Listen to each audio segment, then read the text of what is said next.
You're listening to Barbell Logic, the podcast where we talk about what it means to experience strength and how you can use simple, hard, and effective strategies in training and nutrition to improve your life. It starts with meeting you where you are right now and finding lasting solutions. Welcome to the show.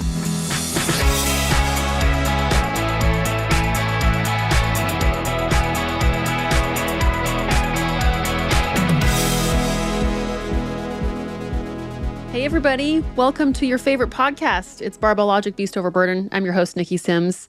With me is Andrew Jackson. What's up, Andrew? Howdy. Howdy, howdy. You're getting good at that intro. I think if I had to try to do that, I would not. I would have to take many takes. You just bang. One shot, one kill. Well, I think when I listen to a podcast, I don't like it when the intros are really long. So I'm trying to keep it short and sweet. Get through the awkward spots. Say hi to your friends. Mission accomplished. And start talking about things that are common problems. Let's give some solutions. Okay. What's on your mind?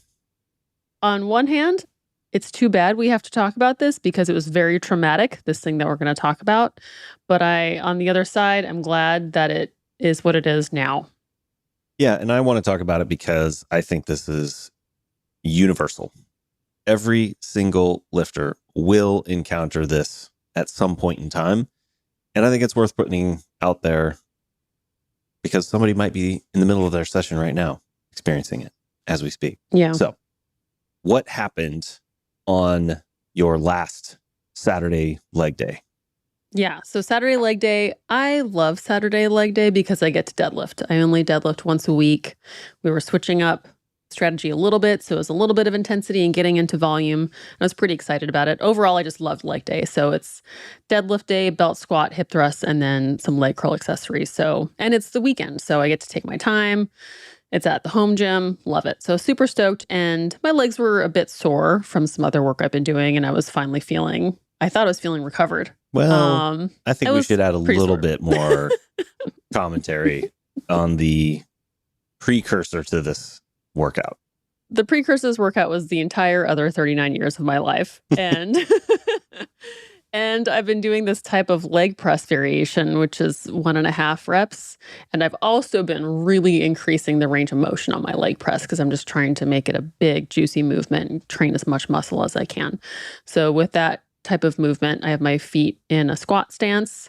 I've been wearing my knee sleeves, sometimes my lifting shoes, just to get as much hip and knee closing. I'll support my lower back.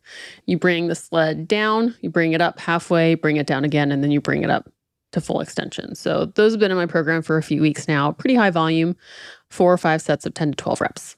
So those have been making me sore. Yeah, I think you mentioned your legs being sore more than I've ever heard. Yes. Before. They were special. It was at least once, maybe 2 or 3 times a day for the 3 days after that workout. Yeah, for a long time. And it kept getting more sore. Because I was still doing other things. I was doing heavy belt squats. I was doing spin. I had this crazy hard spin class one of the days right after I had one of those leg press workouts. It was so hard. And so I just beat the shit out of my legs. I'll say it that way with all of the fun things that I'm doing. So that's the context, the previous 4 days leading up to Saturday morning. Then what happened? I was in the gym doing my little floor routine warm-up. Looks super harmless. It's getting on the ground, doing some transverse abdominal breathing. Then I do some bird dogs, which help me warm up my back. And then I do some Jane Fonda looking things. I do some clamshells, and then I work on some internal and external rotation from the side. And on one of those, there was this zap in my adductor. And I thought I tore my adductor during my floor warm up. Completely unloaded. No, yeah, I was laying on the floor. Just I was doing internal and external rotations. Yeah, it was just myself. It hurt really bad. It hurt so bad that I was I have injured myself, and I had a hard time standing up off of the floor. I couldn't put weight on it. And, immediately I'm there goes the rest of my lifting career forever. Just instantly. Because, you have your idea for your training session and for the future. And now you have this potential new reality of being crippled. And that's what was going on in my head while it was really hurting. And I was feeling like a cramp. There were things about it that felt crampy, but like there was also, I have no experience of a horrible adductor cramp, so I couldn't, be totally sure. And it also wasn't going away like a cramp tends to over time. So I started walked around quite a bit. And then I walked back into the house. You were working, and I was like, I think I hurt myself. And it was pretty sad. And I tried, before I walked in the house, I had the 45-pound bar out.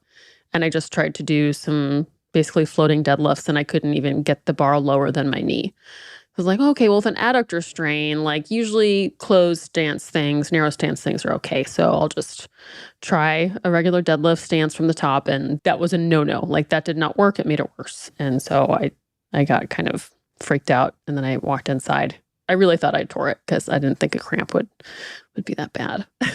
So yeah, and also for further context, you're still in some sense working with or around back injury that happened years ago. And at least my interpretation was that I could see wheels turning. Oh, yeah. Maybe catastrophizing would be a little bit too extreme or too strong of a word, but little kind of tendency to lean into, like you said, there goes this whole training block, which has been going really well. Yeah. You're back up to deadlifting heavy, belt squatting super heavy, and now in the blink of an eye doing a relatively trivial movement, the rabbit hole becomes like, oh man, is this the next 3-year saga? Yes. Yeah. It's like, great. No, I'm not going to be able to do anything with my lower body, which is like my favorite thing to do. It's, I go on walks and I lift and I go to spin and blah, blah, blah, blah, blah. It's all out of my life. So I think catastrophizing is the right word. As an outside observer, I don't want to get too arrogant. While at the same time, I immediately recognize this as being a tweak. Yeah. And I'll put it into the tweak column. Yeah. And funny enough, I just had the same thing happen to me 2 weeks ago. Yep. During my squat warm-up. Very similar precursor situation where the 2 weeks leading up to that workout were horrendous recovery weeks. I was in like a huge sleep debt. Nutrition was off, stress was high, traveling all over the place. And during my warm-up, my adductor felt like it was tearing off the bone. So it was a different symptom than I think exactly what you were doing. But I think that this type of tweak, I guess this is the generic bucket I'll put it under, happens. I've had a neck tweak, I've had an adductor tweak, I've had back tweak, I've had shoulder tweak, elbow tweak. Like there's these, whatever reason, the body just goes into hyperprotective mode and starts giving you this pain signal, essentially, that feels like a huge injury. Yeah. I was waiting for it to bruise. Like I was just expecting at any moment to look down and see my whole inner thigh just bruised. Right. So that's kind of where, without saying I knew, because I didn't know for sure, but what are the things that you go through diagnosing or looking for in either yourself or your clients when something like that happens? When you can, your first step is sort of like, okay, let's just emotionally process the catastrophizing. I think thing one that I try to work with my clients and myself is to let that be okay to be upset, because it's understandable. Even if it's a tweak, the day is still probably for the most part going to be sort of punted on. Even if it's a good tweak that you can kind of start to put some load on it again, you still kind of lost the day, which is a bummer. Yeah. Especially when you're all excited. But so I'm curious though, do you have a protocol for determining whether it's some tweak or something more serious? Well, in that case, it was like, I couldn't walk on it. I couldn't do normal things. It was hard to sit down in certain ways. It was hard to put weight on it. And like, that's definitely red flaggy. Otherwise, I would have been like, okay, well, always under the operation of, well, what can you do? Always looking for what can you do? And it seemed like I couldn't do anything with my lower body. So that was kind of like, oh, okay, this is a bad tweak. Significant. Yeah. at a minimum. Yeah. Yeah. Not just the take 5 to 10% off and No. Yeah. No. knock it out. In fact, I came in and chilled out for a little bit, moped around you, and then I was like, I think it might be okay. So I walked out to the gym and I put on 45s on each side of the bar and tried to deadlift 135 pounds. And it got so much worse. Like, it was so bad. I didn't even think I could walk back into the house. Yeah. Like instantly so bad. I couldn't even stand up. So that was not the right thing to do. This is one of these really interesting aspects of coaching, I think, where you would probably never advise one of your clients to do what you did to yourself. I don't know. I think you would have probably approached it different if it was a client who came in. But, Yeah. it's like programming for yourself. Yeah. Something just doesn't work about it. I don't know what it is. Like you could program for 1 million people, then you try to program for yourself or coach yourself through rehab. And depending on your mindset, I mean, I've definitely observed with you, you are a go ham Yes. first I am a ham goer. and then fix later kind of person. So in this case, definitely occurred. So what I was trying to do, one was to see whether there was bruising, which is, that's going to be your first indication of whether it's some sort of a muscle belly tear. Blood starts to show near the surface of your skin. Do you have any tingling? Do you have, is it sensitive to the touch? Is there any swelling? It was a little sensitive to touch, but there was no bruising and no swelling at all. And it still kind of felt crampy. Like, when you have a horrible calf cramp. Oh, yeah. And it's just like debilitating. It does hurt to touch. It still kind of felt like that. So I was still wondering, like, okay, maybe this is just a terrible cramp. Right. So that was still running in the background. So then the next thing without saying it explicitly, was that I was trying to suggest that, try to see if you can get to increase range of motion or to sit in the position that was kind of causing the symptom and then see how your body reacted. Did it get worse?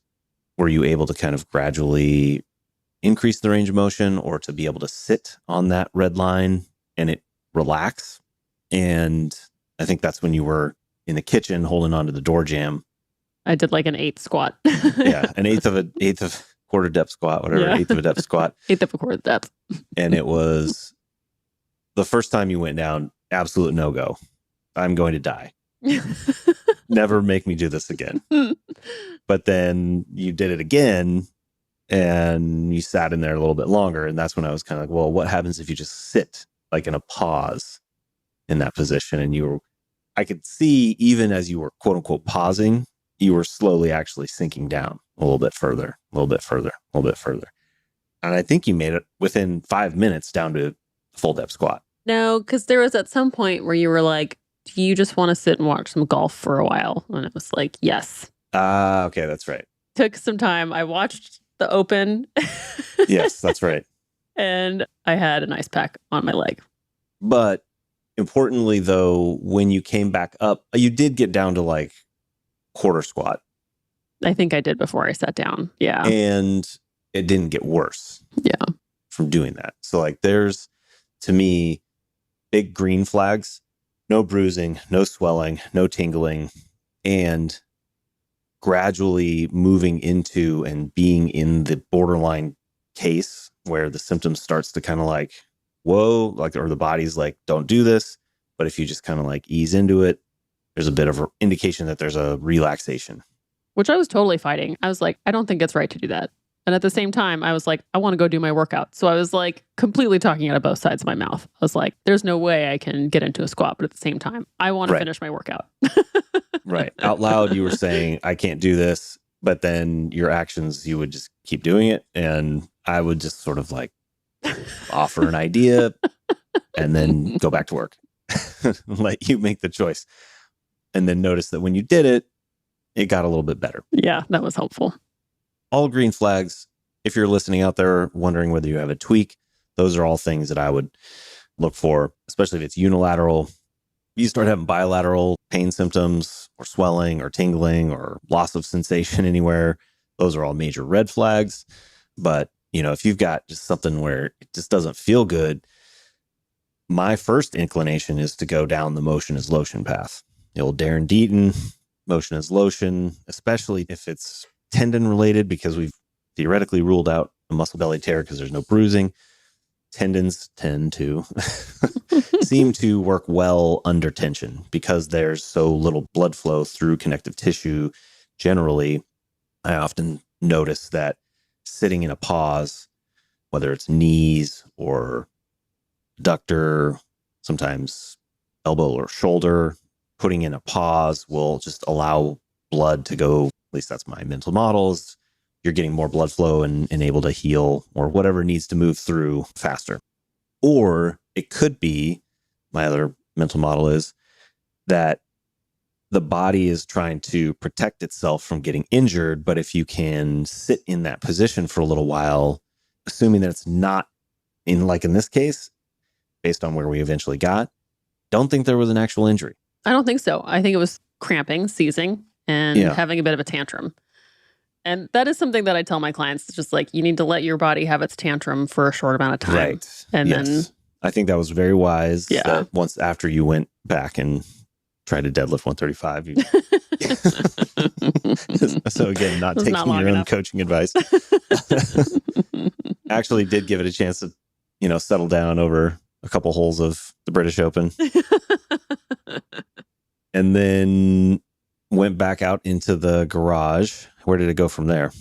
Well, I thought I would just try my leg curls. Like that was my really light accessory work of the day. And I was like, well, not feeling confident about deadlifts, not feeling confident about belt squats or hip thrusts. So I'm going to just try my leg curls. And I did those and those felt totally fine. And in the meantime, you were encouraging me to just try some body weight squats and, work on the range of motion. Right. That's where the range of motion came back. Yeah. So there's an interesting one. So you were able to find an exercise that was pretty much zero risk if it was an adductor of pissing it off because you're not using the adductor really much at all. Yeah. Even though the adductor... There's some tension involved, but... Arguably a hamstring in there, but your toes are pointed totally straight forward. You have, very little abduction and... Hip wasn't extending. Hips not moving. Yeah, exactly. So kind of isolating the area of pain from the exercise and doing what you can. Even if that was all you did for the day, I would have considered that a win because you got some work done, pumped some blood through the area. In the meantime, you were establishing range of motion. Yeah. It's exploring a squat movement. And that seemed to go okay unweighted. Then I tried just like a goblet squat and that felt totally fine. This was like really slow movement too. Like it was a tempo. Kinda, with a little pause in the bottom. Yeah. Yeah. So step 1, evaluate for red flags. Step 2, give it a little time to calm down. Step 3, reestablish range of motion. Step 4, you incrementally started loading it. Yeah. And this is just probably like 45 minutes after it happened. Something like that. Yeah. Not that long. And within that period of time, you got to a point, even with goblet squat loading, which was really just like holding plates. Yeah, I was holding a 25-pound plate. Yeah. You then thought, well, maybe I could just do some belt squats. Yeah. So, yeah, within 45 minutes, going from no more lower body days ever again to let's try some conservative belt squat loading. Yeah. So how did you go about picking your loading? So one thing that I did with my belt squat setup was usually I stack 45s, but I was thinking that it would be better to maintain a narrow stance just to keep that muscle from the normal length that it acts through. Okay. So I loaded it with 25s and 10s instead right off the bat and just like one 25-pound plate, did a few reps, tempo, like lots of tempo work, not rushing anything. And then if that felt okay, I put on some more weight. If that felt okay, I put on some more weight and just did a little bit of an increase. I was really trying to stay conservative, which was hard. But I also knew that you can still get really good work with a pause and a tempo. So I didn't feel like a horrendous trade-off, I still felt like I was doing work going up a little at a time, doing some tempo and some pause, and that worked out pretty well. I can't remember what weight I got to, but it was probably like 60% of what I would have gotten to without the pause and the tempo, which is pretty good. And I got to a weight where towards the end of the set, I was like, this is feeling sketchy again. So I was going to do 2 more sets. Instead, I took a bunch of weight off and I did 1 more set. And then it's like, okay, let's see what else. And I never tried the deadlift again, which is okay. But I did try some hip thrusts and those felt totally fine. I just kept them light and with a pause. So definitely played around with getting the full range of motion, conservative with the weight, and working in tempos and pauses. Right. And so at one point, you thought about doing rack pulls, and that was another part that I tried to nudge towards, again, prioritizing range of motion, because I think your approach or what you were thinking in the moment was, well, maybe I can do more load if it's a partial range of motion. But my approach, or what I was trying to nudge, was reestablishing range of motion first, even if it was very little load, because that's generally my priority when I'm working somebody through, even if it's just an injury. Call it a tweak, call it injury. I would call a tweak a minor, low intensity version of an injury. It's just in the spectrum. My priority is always, number one, reestablish range of motion, and then start increasing the load from there, which is what I think worked out really well in your case. If somebody out there is listening, in this case, we're talking about belt squats, but you can apply the same approach to a barbell squat, low bar squat. I often will give the same advice what you did, which is, you'd use smaller plates so that you could have a narrower stance, but you can do the same thing with low bar squat. I'll often tell clients to turn their toes forward, because often we'll coach as a starting point 30 to 45 degree angle on their toes so that they can recruit more adductor. But you can do the opposite and have the toes point more forward, and that will kind of reduce the stress on the adductor, which enables you to get down into a full depth squat. And then once you've reestablished that range of motion, start gradually turning your toes out. Maybe in that session, maybe it takes a couple of sessions, depending on how bad the quote unquote tweak is, but you can apply that same methodology. Yeah. Similar with if it's a back or shoulder or, whatever, ROM first, then load. And just knowing, like, if it is a serious tweak or not, if it is a lack of recovery, or like it could be a lack of recovery, either way, like the answer was be conservative so that, like you were saying, you can train well again next time. Right. Move the goalpost on what a win is for the day. So, when you started that day, a win might have been a belt squat PR.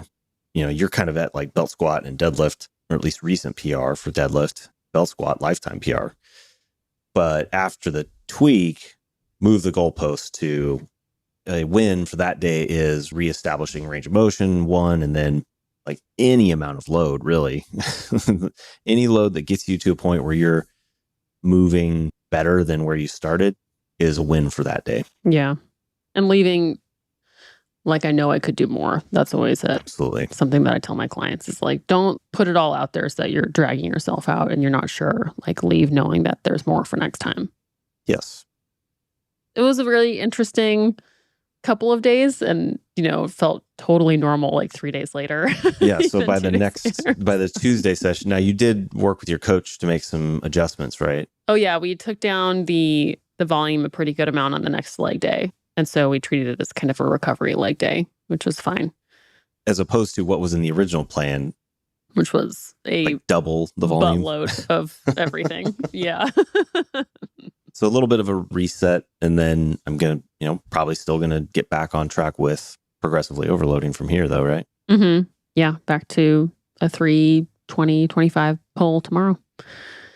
Pretty excited to see how it goes. Right back at it. Yeah. So yeah, I think it's helpful to know that you will be okay. It's hard when you're facing that moment of, I thought it was going to be this, and I had this future envisioned, and then all of a sudden it seems like 15 steps back. But nothing is ever as good as it seems, and nothing is ever as bad as it seems when it comes to something like that. So it's just hard in the moment, and allow yourself some wallowing, but then you got to let that be done. Yeah, it was nice to have you as a literal coach there in the moment just to work me through it. So yeah, thank you. Fortunate that it worked. It's definitely, tenuous. Yeah. Because it's high tension, it's emotional, you got to be easy with that stuff, but glad it worked through. And hopefully somebody out there, if you're experiencing a tweak right now, you can take some of this advice, apply it, and continue with your training. Yep. Thank you, Andrew. Thanks for walking me through that again. Anytime. All right. Hopefully not. Hopefully not. Hopefully it's a scary moment and then a nothing burger, but still a learning experience. Yep. Awesome. Well, thanks for listening. If you got some value out of this, and we hope you did, we'd love a review. We'd love to hear from you. And we'll see you back here next week. Bye-bye.